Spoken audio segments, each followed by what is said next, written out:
cas de Covid-19, un cap aussi symbolique qu'alarmant. Réuni en séance, le comité d'experts médicaux est très inquiet.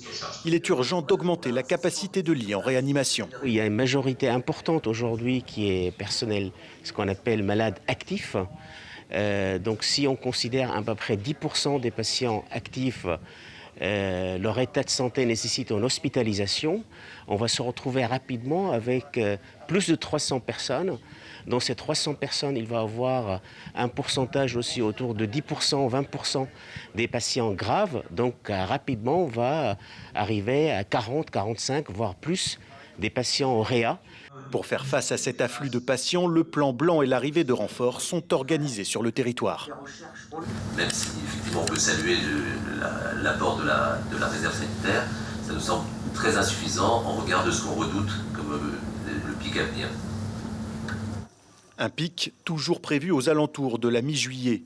L'occasion pour le comité de réitérer son appel pour l'arrivée d'un hôpital militaire et de s'interroger sur l'efficacité du couvre-feu en vigueur.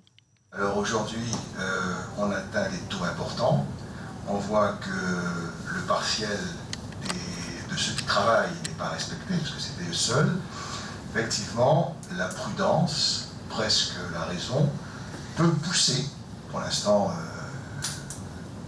on réfléchit.